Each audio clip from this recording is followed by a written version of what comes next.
CinemaCult. I'm Chris. I'm Matt. And I'm Honto. And we are doing a now playing, which we haven't done. We've done one this year, and I forget what it is. Oh, Justice League. Justice League, yeah. Yeah, you just answered all your own questions just now. It's great. I'm Chris, and I'm Matt, and I'm Honto. We'll see you next time. So yeah, we're doing now playing on the 2021 Mortal Kombat. We figured we'd do it because I guess it was a bigger movie to talk about. Well, we also we literally just covered Mortal Kombat back in January. Yeah. So it works to talk about both of them. And then of course, with these now playings, we don't do them like we usually do. We don't break down the movie scene by scene. But I do want to go over a few things before we get started by guessing what this has on Rotten Tomatoes. Honto, I'll start off with you this time. 35%. Matt. 25%. It has a 55% on Rotten Tomatoes. Really? Yeah, I think and too early to tell. I think wait, give it a few weeks maybe. We'll see where that number's at. Right. Well, let me ask you this. What I know we don't remember this. What do you think the 1995 version had on Rotten Tomatoes? Wasn't it like 50, high 50s, early 60s, I think? Okay, Matt. You know what? I would say like a 35. 44. So according to Rotten Tomatoes, the 2021 version is 11% better. But that's also like 25 years worth of scores, reviews and everything. This is only like 25 minutes after. But I would honestly, yeah. And I honestly though, Honto, I would argue against that and say that the older one would have a higher score. That's why, I feel like it has more nostalgia attached to it. But I feel like that's why people like the original. Yeah, but that's what I was saying is give it time on this one. I think it's going to be way lower than 40 something. Okay. Well, at the time of this podcast for the Mortal Kombat, for the one that came out this year, that 55% is out of 242 reviews, that's a pretty good amount. And then the original is out of 43 reviews. Oh, so wow. No one's really reviewing this movie on Rotten Tomatoes, or the other movie at least. The other one. All right, and then real quick, what do you think the budget was? So, Matt, we'll start off with you this time. What do you think the budget was for this Mortal Kombat? 15 million. Okay. Honto? 30 million. Honto wins because it was 55 million. Oh, wow. Yeah. So the graphics and the set design and all that, I feel like there's definitely some money involved in this. Yeah. Oh, for sure.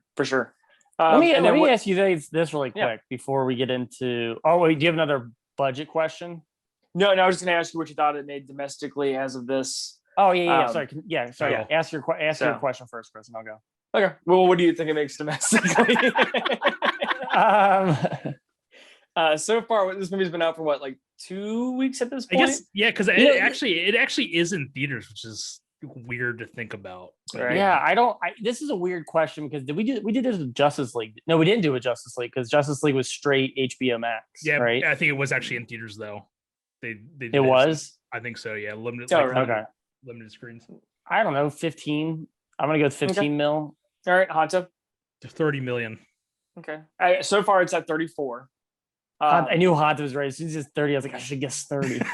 I was just basically doubling the last guess that you made. I did the same thing for this one. So cool. We should go to the casino sometime. What do you think for worldwide, Honto? Oh shit, Matt! It was supposed to be Matt, so I can say double. 60 million.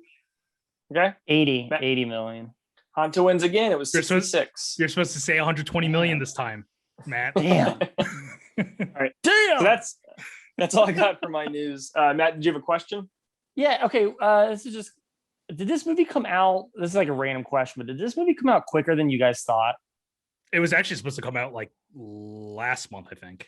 It got pushed. Was it? Okay. I feel like I just heard about this movie and it was already out. Well, we talked about it in because I mistakenly thought that Michael Jai White was going to be in this movie as Jax. I know, me too. We talked about it during the other Mortal Kombat episode.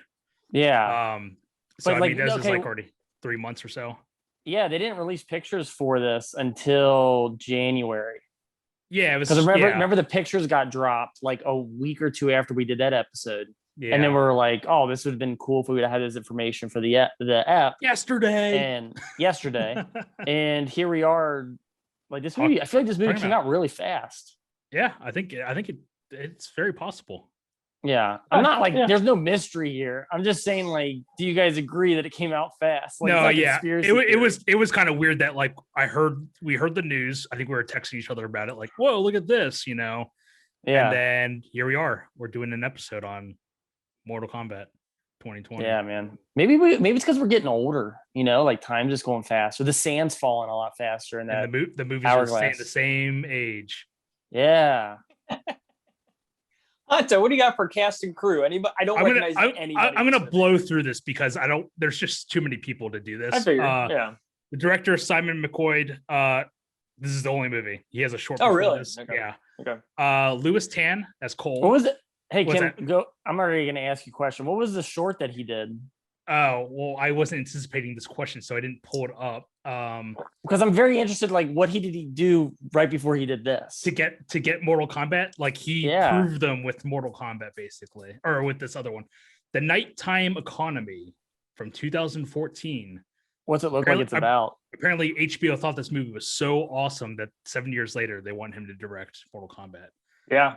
There's just two pictures or two guys in the picture. There's no plot description or anything for the Nighttime Economy. Right.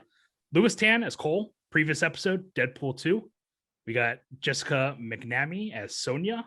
She was in this Australian horror movie called The Loved Ones. It's actually kind of crazy. I just watched it. I've heard of it. Maybe last year, but it's all about a girl that asks a kid to prom. The kid declines and then gets kidnapped by the girl's dad or family, and then he's just held captive in this place for the entire movie. Wow. It is crazy. It's an Australian movie? Yeah, Australian. That's weird. Okay, stupid question. Did they have prom in Australia? They go to a dance. Sorry. Why wouldn't they? Well, I don't know. Why not? I always thought it was like maybe it was just an like North American thing. I don't know. It's like Matt when he reads like I don't know, People magazine. They got toilets in Australia. They go backwards. The opposite way. No, I just didn't know that. That's kind of like it's like a picture mind of like blown. Will Smith doing like laundry, like, these people just like us. Wow, he is like real. Yeah, but he's okay, a real person. You know what Chris asked me? You know what Chris brought up to me like about a month ago? He came up to me and he said, he's like, did you know that North America is the only like continent in the world, or I'm sorry, the USA is the only country in the world that celebrates Thanksgiving Day? I never said that. We're learning a lot. Like, we're learning a lot Chris, today. You're an idiot. All right, what do you got? Cast and crew. Josh Lawson as Kano. He's in a show called House of Lies, which I've heard about, but I've never seen. We got Joe Taslim as Sub-Zero. He's in this movie that I keep recommending called The Night Comes For Us on Netflix. And he's also in Is that the one with Edgar or Ethan? No, it's with it's the same crew that made the Raid movies. Dude, every time Hanto brings up this movie, I think of that movie you're talking about, really? Chris. Because I've seen that movie. What is that movie called? They Come at Night? Yeah, Joel Edgerton. Thank you. The nut. Yeah, I can't remember what the nut. No, I was literally just gonna say The Night Comes For Us. I was like, no, that's. Yeah.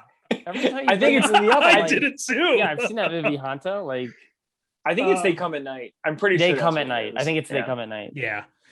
We got Mehcad Brooks as Jax. He's in the TV series Supergirl. We got it wasn't Michael J. White.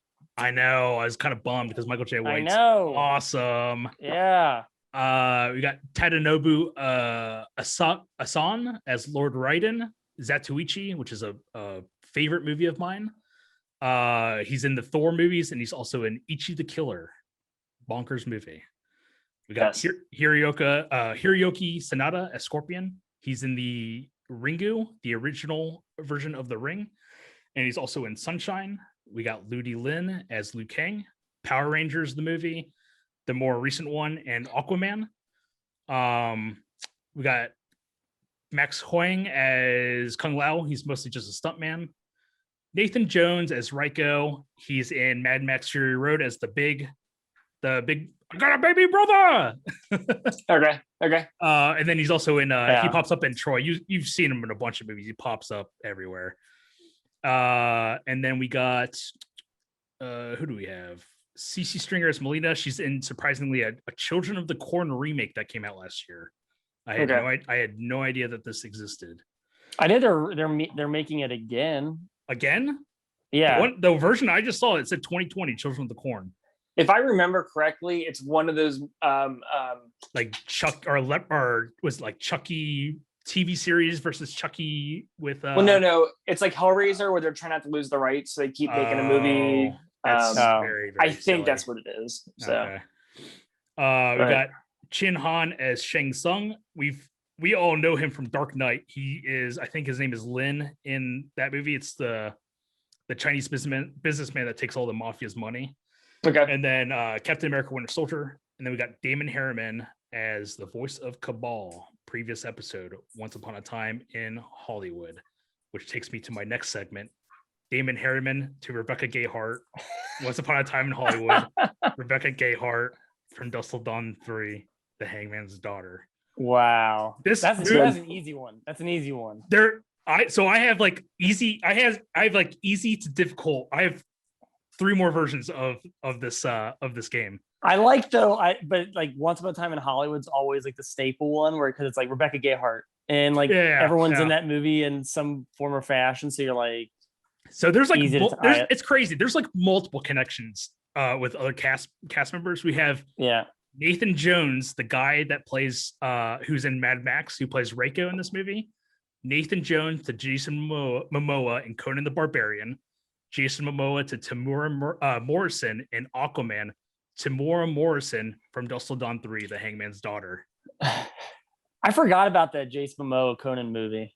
I know, I did too until I saw it on. Did you guys IMDb see that? Just now? No, I've never seen it. I feel like that's like it looked like a very generic, and look, it came out the same time as the Rock Hercules movie, and it looks so similar in style. That was just like, I'm gonna pass on this movie. I don't. But what an awesome pairing, though! Like Jason Momoa as Conan. Like that's like if you're gonna get somebody that looks like he looks more like Conan than Arnold does. Yeah. Like if you're gonna go off the comic books, Yeah. Okay. So as far as this movie is concerned, without spoiling anybody's thoughts on this movie, Matt and I were walking earlier, and Matt said there was a movie he would rather have watched over Mortal Kombat. Matt, what was your review? Your preference? Tomcats. We should have watched Tomcats. Why Tomcats? I don't know, man. I haven't seen it forever. I remember being really funny. Maybe we can do our raunchy comedy month. And I want to do a sex comedy month with you guys. That sounds weird, but I would be honored to partake in a sex comedy month with you. Bring a friend. But like I would love to do a month like tackling sex comedies and how they are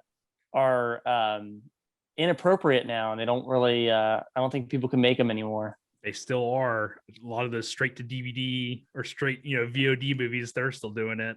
They're still but I don't think we'll ever see a teen sex comedy in the theaters ever again. I think that genre is dead, and we'll get to it. I think we'll do a month about it and just talk about stay tuned later this month when we cover later this year. So Mortal Kombat. Let's start off the bat and let's talk about whether we preferred this over the OG one from 1995. I don't know how I feel. Okay. I mean, this is gonna be one of those ones where we're gonna spoil pretty much how we feel throughout this podcast. Yeah. So I'm just it's streaming now. Just watch it. We're gonna spoil it. Yeah. Oh, I mean, spoil our review as far as what we're gonna say. Yeah. Our final thoughts. I think I'm just gonna say, man, this movie was boring, and I hate to say that. It looks good. The special effects are awesome in this. I say, the gore is the gore is there pretty much. but there's like an hour where nothing happens. It's really boring. It's a really boring movie. Yeah, I couldn't even tell you what the plot is of this movie. Yeah. Spoiler alert, like the original, it's Shang Tsung playing dirty and trying to cheat in Mortal Kombat, and Raiden calling him out again, saying, "Hey, dude, you're cheating." And is that what that is? Okay. It really happens in the previous movie. I brought it up in the other episode, but there's a part where he's trying to like steal. I think he's trying to like kidnap Sonya or something, and then Christopher Lambert comes around the corner saying like, "You can't do that. You're cheating. You know, you must follow the rules to Mortal Kombat." And the same thing literally happens in this movie where he's like laying siege to all the that temple. I think it's like Raiden's temple or whatever. Mm-hmm. Raiden again calls out Shang Tsung saying like, "Dude, you're cheating. You're not allowed to do that. You can't do that. You're cheating." It's exactly what's going on. He's just like, yeah, he's like, "Dude, what are you doing? Come on. Let's fight." I will agree with you, Honto and Chris. This movie is pretty boring. I was really crazy. Jacked because I was like, okay. Jaxed? I was jaxed. I had my 2 metal arms, and I was like, I can't wait to see some like kick-ass fighting in this movie. Yeah. And the fighting's really boring. Like it's not exciting. It's very like Honto, you can attest to this, but it's very like choppy with the editing. It's a lot of edits when it's like, you know what, they should just need to show these guys with a wide angle and just like fighting, like choreography and like a dance, and they don't ever do that. It's just kind of like angle throughout the entire fight. And that's where, and I brought it up earlier, but like The Raid and The Night Comes for Us, that's where like those movies shine, is because they are showing wide angles and just like long takes of people beating the ever living shit out of each other, and it's so awesome. And this movie should have done exactly that, and it would have been probably pretty good. Well, that's the play off that. I know we've all seen this video essay, but it was on Jackie Chan, and they talked about when they show Jackie Chan doing things, the camera just kind of stays in place and lets you see everything he's doing, and that's why it's so amazing to watch. Yeah. But when you're cutting and you're doing all these angles, it just feels like they're just trying to cover up that they really can't fight. And they also can't film action scenes. That's also what they're trying to show. Well, yeah, they compared that too in the first 2 Rush Hours. I think they said like they show the full fighting. Yeah. But in Rush Hour 3, there's a scene with like a dumpster, and it cuts so many times that it doesn't feel cool. It doesn't feel dangerous that he's doing a stunt because you're editing so much. Speaking of which, that movie also has Hiroyuki Sanada, who plays Scorpion, Rush Hour 3. Oh, really? I never saw the third one. I never saw it. Yeah. That was Every Frame of Painting was that video. Yeah. Check it out on YouTube. But here's the thing about this movie. This movie, Mortal Kombat, it's not a bad movie. No, and I think that's the hard part. It's not. This is not garbage. This is not. There's potential. There's potential there. It's just that the pacing, and it's kind of jarring. Where there's really only like 3 locations that they go to in this movie, and it's kind of boring. There's like Raiden's temple and then Sonya's trailer. Those are like in Cole's house, like, or no, I guess Cole's house, and then like the MMA fighting octagon. It's like literally just those locations that exist. And I think what drives me nuts is like it falls down on the story. Like everything in this movie is like it's all cliches. Yeah, it's all cliches. You're the chosen one. Even like they couldn't even give like Kano anything really great to say. Like he was just he was the cliche, like he's a potty mouth the entire movie, and that's like what they really relied on with that character. Is just like he's just gonna cuss a lot. He's my favorite part of the movie, though. He is, but it's like not. I mean, that's not saying much. And I feel like the other problem is they spend like an hour of this movie telling us about what Mortal Kombat is, and it's like, no shit, we know what Mortal Kombat is. You don't have to tell us what Mortal Kombat is, like through the characters. Let's just pretend all the characters know what Mortal Kombat is.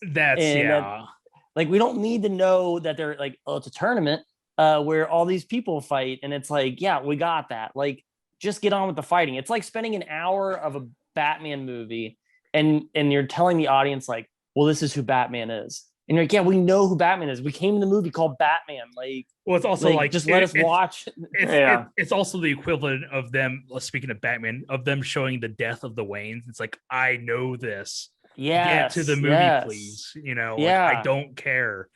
I don't need to see him travel to like, and now they need to train. I hate training scenes in movies. And that's this movie. Like, this movie is not Mortal Kombat. It's like, and a friend of mine, I'm gonna quote him. He said it's pre Mortal Kombat. Like it's all just training. They're training to fight, and it's just like I don't care. Just get to the tournament. Go to the Enter the Dragon island that they do. You know, like the Mortal Kombat island.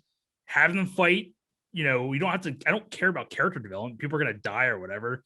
Just get on with the story and just fight and just have fun with it. This one's spoiler alert, they kill everybody. And then at the end of it, they're like, they're actually not all dead. And he gives some throwaway line about like death is just the beginning or whatever. And he quotes the Mummy. And don't open the book. Yeah, dude. And then that's it. So all of them disappear. And it's like, okay, cool. So everyone who died in this is coming back in another movie. Wait, is that what's happening? I think so. Yeah. Because Sub-Zero just signed on for 4 movies. Well, I know with Sub-Zero's character, he's supposed to turn into a character called Super Zero. Yeah, Plain Zero. Yeah, Plain Zero. Yeah. Noob Saibot, who's like a shadow. He's like he looks like a Scorpion and Sub-Zero, but he's like a shadow person.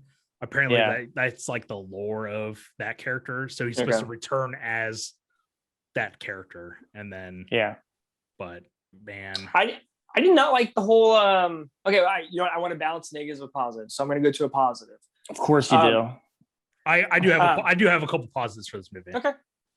The guy, the coolest looking guy, and Matt, I remember you saying this too. The guy with like the red eyes and like he was Cabal. an Iron Lung or Cabal. Dude, he's like my favorite character in Mortal Kombat. Okay. Him and Cabal were always the two. Or I'm sorry, Cabal and Kung Lao are the two guys I would always play as in Mortal Kombat. Okay. Yeah, I thought he was cool in this. I thought his look was awesome. I thought it was like super speed and all that stuff. Yeah, I don't know why. I don't know why they gave him like a Brooklyn accent where he's like talking about Kano. He's like a real piece of shit. You know. Yeah. I'm from Brooklyn, by the way, and it's like, is that not how he talks? I don't think so. He never really talked in the game or anything. But I think in the it's like Mortal Kombat 9 or 10 or whatever, they show him pre-mask versus like how he gets the mask and stuff, and he's just like a dude, like like a soldier from Earth or whatever. He is like, I'll agree with Chris. He's the coolest looking character in this movie, and I think he's the most intimidating one. He's the scariest looking one. Yeah, I feel like he's the only one in this movie that'd be like, okay, I'd be like piss my pants to fight. Posing the biggest threat. I guess him and Sub-Zero both, I guess. Yeah, Sub-Zero is not as intimidating in this as him and Scorpion are in the OG Mortal Kombat movie. Oh, yeah. Agreed. Yeah. Sub-Zero sucks in the original. He gets killed. He gets killed by his own icicle. Yeah. I mean, like, I'm talking about he's still pretty intimidating. Pre-icicle? Pre or post-icicle? Yeah. Pre-icicle. Well, I will say I do like Scorpion better in OG. I mean, he says "get over here" way better. I feel like Scorpion's kind of creepy in the original. I felt like with this one, but he's got that stupid bird thing that comes out of his mouth in the original. That's true. And then they go to hell, which they should have gone to. He should have brought Sub-Zero to hell, that scaffolding world that he goes to in the original. That would have been awesome. I would have loved. And then Freddy Krueger's claw comes up and grabs Sub-Zero. we made the same joke back then. Did we? Oh man, we still got it. Yeah. I made it. I was gonna say I made a joke to you guys off camera about how like halfway through this movie, the Terminator shows up and then the Joker shows up and they're like, yeah, downloadable content. Yeah, you got to pay $15 to unlock the rest of the movie. They're just in the background, like holding the gun. Like, when are they gonna fight? I would love if they brought this. If they just randomly like, okay, we're just doing Rambo now. Dude, that's stupid, Honcho. It would at least make this movie way better if they just randomly threw in Rambo. I wouldn't put it past in 10 years, 20 years down the road when Warner Brothers is like, hey, we've worn out our DC content, we've worn out the Mortal Kombat content. Let's combine these. And basically the movie comes off like a kid playing with his action figures. It's going to be what it's going to turn into is they're going to do a Mortal Kombat that's basically Ready Player One. They're just like, let's throw King Kong or whatever. I don't know. We got They're already doing it with Space Jam. Oh yeah, did you see the trailer for Space Jam? I did. It's got all the Warner Brother characters. That movie looks so stupid. That movie looks. I actually want to see it. I'm not gonna lie. It's really bad. I kind of want to see it. You know what's end up happening if I was in charge of the Mortal Kombat franchise and I said, all right, we're getting ready to make the second one, I would send out a two-page ad in Variety magazine and say, hey, we're getting ready to make Mortal Kombat. Any franchise will use. So any characters you wouldn't let us use, go ahead. And so then Mortal Kombat 2 comes out, and they're like, Vice Principal from Problem Child has entered the scene, and you're Gilbert Godfrey, and you're just yelling at people, and you're like, man, he's throwing that gross pizza from Problem Child 2. We need to watch that. Fatality. Disgusting. We do. Burning their face, that slimy pizza, and just fatality. Dude, how stupid was that in this movie, by the way? Dude, when they shoehorned like it out there. They shoehorned three different lines. They do fatality, which is Kung Lao, which that fatality is crazy with the hat saw. Yeah, that was the most bogus thing from this movie. And that's in the game. He does that in the game, which is awesome to see it. But yeah, he says stupid in this movie, by the way. Yeah, it's fine. He gets a flawless victory. No he sense. says flawless victory, with his hat, and there's like whatever. But then there's a line where because Kung Lao eventually eats it, Shang Tsung steals his soul, and it's hilarious looking. But Liu Kang, quote unquote, avenges his death when he kills Cabal. He says, I think he says fatality, right? And then he says for Kung Lao, and you're like, but it was Shang Tsung that killed him, like not Cabal. Cabal wasn't even in the scene. Like what? I don't really. It was weird how they shoehorned those lines in this movie, and it was like flawless victory. Dude, I cannot wait for Mortal Kombat 2 and 3 when they eventually do friendship, where they're like friendship, or like babality, and they turn into a baby or something. I can't wait. They're gonna do it. They're gonna do it. Yeah. Anto, I don't know if you stayed till after the credits. Me and Matt did. But did you see the ending credits? Did you watch it? Where the creator came out and he's like, yoo-hoo, and he like disappeared. No, I made that up. Oh my god. Yeah, they're gonna do toasty. That's what it was. But yeah. What do you I don't think you guys answered my question in the beginning though. What did we think of this movie? No, what do you think's better, the OG or this one? Oh, OG. OG's way more entertaining than this. Yeah. Sure. I don't know. I feel like OG's even boring too, and it's this. I would argue that this one has better, like, pays better tribute in areas. But yes. The first one, OG, has a better flowing plot and, dare I say, better acting than this. But really? Yeah, I think so. Okay. I think it does. Wait, OG does? Yeah. Yeah, I agree with you on that. I think the characters in OG are more, I'm going to use Chris's line, iconic. They are. I was hoping for like when Raiden pops up, I was like, where's Christopher Lambert? Like, yeah. Kind of well, even like, what's his name who plays Shang Tsung? They literally modeled him off the character in the future games, is what we talked about. Yeah. Because he did such a good job. Yeah. As Shang Tsung. And he's like threatening everybody. I feel like in the original one, like he's actually fighting. Yeah, but I feel like when you're a kid watching the original one, everybody's kind of like a threat. Even Goro's kind of threatening. Like it's kind of scary. In the OG. Yes, when we were kids watching, you knew no one was safe in that movie when he killed everyone's favorite character, Art. Yeah, right. Everyone was like, "Oh man, nobody's safe." If they got to Art, who else are they gonna kill? Wasn't it Art's birthday? It was his birthday. That's why they took him to Mortal Kombat Island for his birthday party. Yeah, his birthday pizza party at the Mortal Kombat Island at the end of the Dragon Island. They have like the Goro, like they're singing like they have like a song and dance like the band. No, he's just holding his balls. Oh, like That like really weird close up is like, Oh yeah. Oh. put a quarter in him. Put a quarter up his ass. he's been played. Happy Mortal Kombat Day.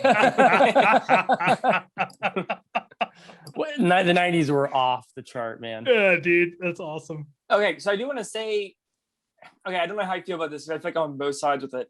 So they did not play the original Mortal Kombat song in the new movie. Mm-mm. They did like a form of it. It's like more dubstep than anything. Yeah, I'll give it that. Dub stuff. I don't know. Dub stuff. Dub stuff. Yeah, like, Chris, what did you think of this?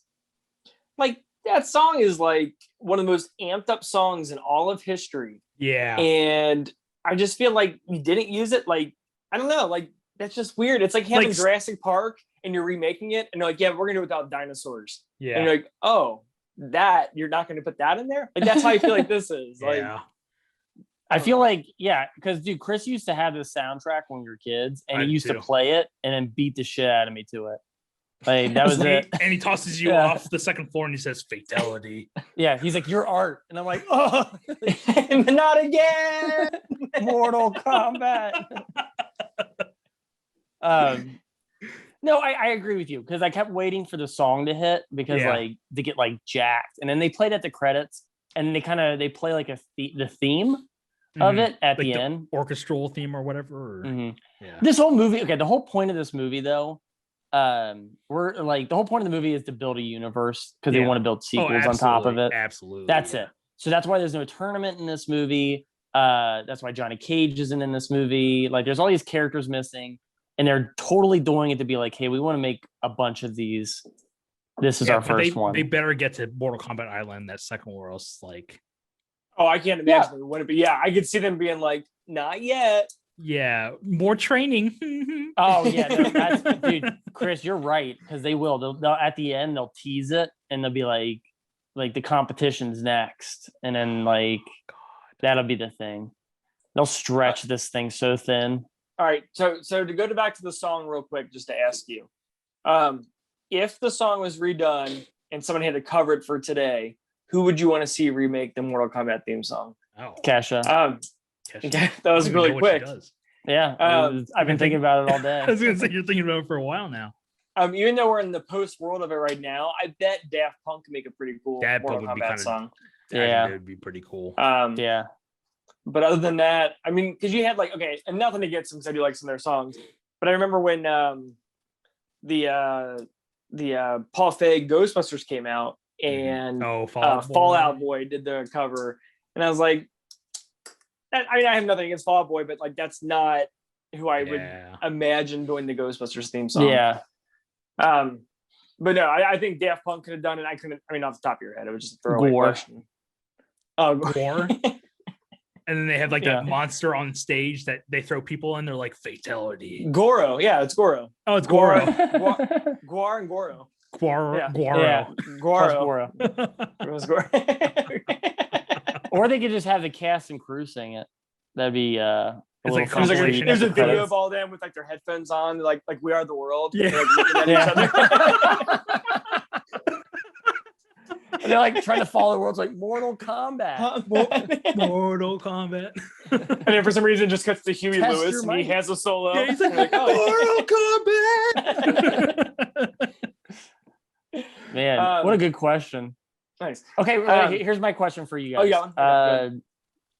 Favorite fatality in this movie? Because we actually got fatalities. This is one thing that the OG does not have. The OG does not have fatalities. It has a friendship. So The OG they has have a friendship. friendship. They have a lot of it. A lot A of lot of friendships. friendships. So Especially when what's you're yelling our- for art. No. No, that Friend. guy. Happy birthday. I would probably say the Kung Lao one, only because that fatality is like legitimately in the game. I think also the Liu Kang one is also in the game too, but like Kung Lao is like one of my favorite characters I used to play as, especially I think when they introduced him in Mortal Kombat 2, but that one was like the craziest one to see because that I feel like that really showed how gory this movie was trying to go because you see literally everything. The insides, Dude, it's crazy. it's brutal. I'll definitely agree with you on that one.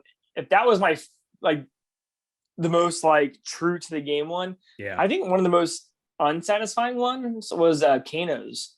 The I heart felt rip. like no, or hold on. Kano's the guy with the eye, right? Yeah. He does a No, heart rip to Reptile. Kano had the gnome in his eye. Oh yeah. Oh, like Sonya killing Kano. Yeah. Yeah, I just And thought it was... I feel like with that one, they are shoehorning the idea that he might come back for a sequel. Really? Because in the game he has got that metal face. It's yeah. It's gonna be like, oh, this is how he's got the red eye, and now he's got a metal face. So now we're doing straight up, And now we know. Now we know why. Yeah. I know. I told Now Chris we that know when why. the scene, the part where Jax goes in after Sub-Zero, Mhm. I was like, oh, cool. Here we go. Here's that part where Jax loses his arms. Oh, Because I yeah. felt like it was so obvious what they were doing. Yeah. Like as soon as Kano showed up, I was like, all right, cool. Here we go. This is how Kano loses his eye. Right. It's all just set up on. Yeah. The idea. It's weird. The idea of like how they explain how they get powers. Like, because in the game, obviously, you got like people shooting fireballs and like doing crazy teleporting tricks and stuff. And it's weird that like they went this route of like you have to be the chosen one in order to have special powers. Yeah. Like you can't have fireball hands unless you have the mark of the tournament. And it's weird that they just went that route to me. I don't know. And I would have to say that because like of our opinion on this movie, that the general consensus of Mortal Kombat fans saying that we need a Mortal Kombat movie that has violence in it, that has real fatalities, and that's going to make it good. I think they ended up being wrong. Yeah. I don't think the fatalities even like made this movie. Like you could have taken them out. They're and just probably been the same movie it experience. was mostly just like I feel like shock value and to literally get people if movie theaters were bigger because of the pandemic, but getting people literally cheering in their seats. And I'm a huge Mortal Kombat fan, and I was not really cheering when fatalities were happening. No, I feel like it wasn't even like they just kind of like come and then they go. That's it. Yeah, and they then kind of seem out of place, honestly. Yeah, like because I'm trying to think. I feel like when they do kill people in this, it's like okay, the Jax killing Raiko, the head smash. Yeah, that one that was a cool one. That one was cool, but it fell out of place. Where it's fell out of place. It's like we're just killing people now. We're just killing all the bad guys. Yeah. Well, and like my thing was, it was like, why didn't we do this 15 minutes ago in the first fight? Like, how come everybody's able to kill each other now with their bare hands? And they weren't able to do it. Why didn't Sub-Zero just literally kill that dude? Because I'm assuming he knew he was in the tournament or had the marking. Like, yeah. Why didn't you just leave him there? Like, dude, why didn't Sonya Blade get killed like immediately? When they were like, when the girl, I think it was Melina. She's got no powers. Yeah, I know, but that's stupid. It was dumb. Like Melina was just like, it was Melina, right? That was standing over, and she's like, "I'm not going to kill you. You're not worth it." And I was like, "The blood of a chosen one." And it's like, all right, just kill her then. Like she's just she's and same with Jax. Like, why didn't Sub-Zero just kill Jax instead of breaking his hands or ripping his arms? Sorry, breaking his hands, ripping his arms off, and it was like, he's like, okay, you're dead. Like, or I'll just leave you as you were. You literally have that character like straight up killing the hell out of Scorpion in the beginning. Mm-hmm. It's like, and he like definitely finishes the job too. It's like, oh, he just murdered him. Why didn't he do the same thing with Jax, which is kind of confusing? He just kind of like leaves him to go get little tiny metal arms for a good portion of the movie. And just we called him me and Chris were calling him Terminator gloves. Remember those Terminator gloves? When you're from the 90s. Tommy Boy. You pulled from Tommy Boy, you pulled the fingers and it moved the fingers. You pulled the trigger things. Yeah. We call them Terminator hands, but they're both left-handed, so they're like the one thumb's upside down because it like trying to grab stuff. Yeah. I think the biggest thing I will say this about both Mortal Kombat movies. I imagine we'll do Annihilation at one point because I would like to talk about it. I bet that's the more entertaining of the three Mortal Kombat movies. There are so many characters in that movie. It is crazy. Really? It's crazy. Well, the thing with these two though is I feel like there's no character development. So when they're fighting, I don't really care who wins or loses because I don't know either one of them. I guess the only person you're really supposed to like really care about is this Cole guy because he's like a non Mortal Kombat cast member. Okay, yeah. I would K with a K or I thought cast he was with a K or whatever, you know. I feel stupid because I thought for like 90% of this movie that he was Scorpion. Like he was gonna be Scorpion and become Scorpion because it was a family lineage thing. Scorpion with a K? Yeah. Yeah. Scorpion Okay. SK. Yeah. But no, like so I was kind of surprised that like he just turned out to be Aquaman at the end of the movie. What? You know, with that like he just has like that metal gold metal Aquaman outfit. I was sorry. You go ahead.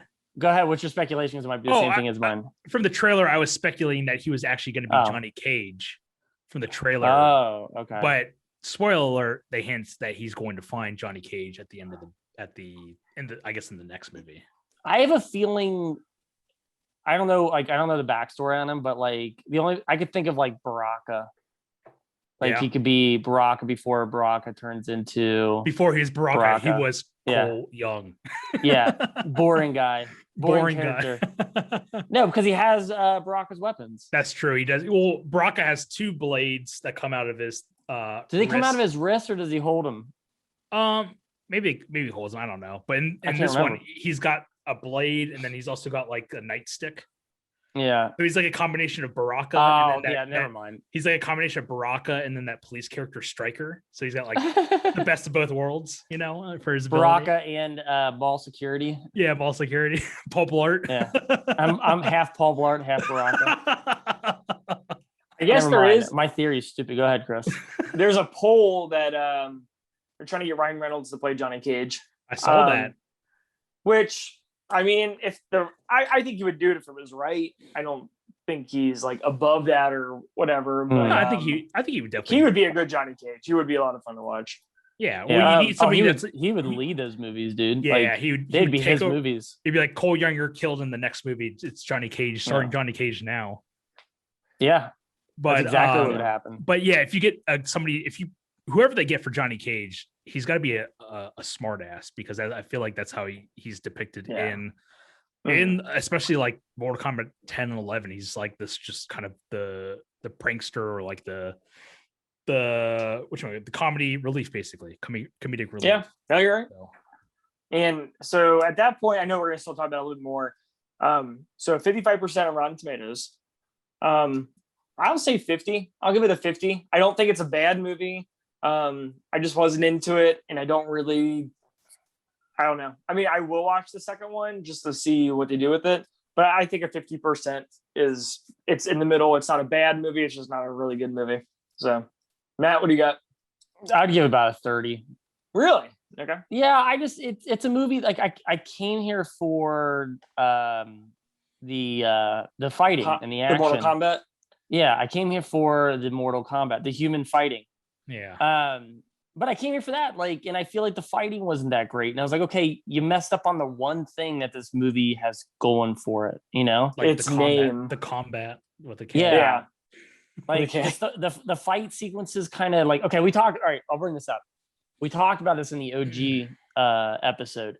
The Reptile Liu Kang fight. Dude, badass, right? And it goes in the way like it's choreographed where it goes out through that hole into the room, they fight, and it comes back out the hole. It's like a fighting stage, you know? Yeah. I wish there was more of that going on where it wasn't just like two people showing up and fighting. There's an actual like kind of an idea of what they wanted to do with each fight, as opposed to just be people just punching each other until like one quits or goes away. Okay, so that takes me to my next thing. It's like apparently Raiden can teleport anybody, and that's how they shoehorn the whole we're gonna fight at this stage now, where it's like, all right, you're gonna, you know, it's like Cole Young who takes the lead, and he's like, I'm gonna fight this person. Jax, you're gonna fight that person, you know. And then Raiden, you're gonna teleport us to this area. Like that whole idea is kind of stupid to me. Where it's like, I didn't love it, but I didn't like hate it. But it was just like, Sonya, we're gonna transport you to your trailer. That's where you're gonna fight King. Yeah. My house. Oh, the iconic fighting stage trailer. But yeah, I don't know. It just they better come up with something better for sequels. I honestly, we'll watch the second one. I bet you the second one ends up being better than this.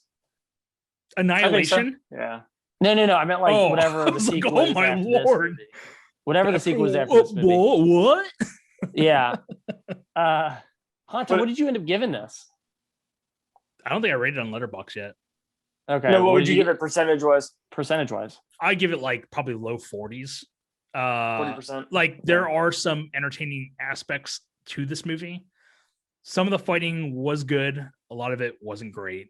I did like some of the character depictions, even though it feels like they just kind of just killed everybody off, especially like the bad guys, the villains. But I'm hoping they actually get to the Mortal Kombat Island or wherever the hell they go to in the sequel, because that would be more interesting than what happened in this movie. Yeah. The final stage of this movie was an MMA ring.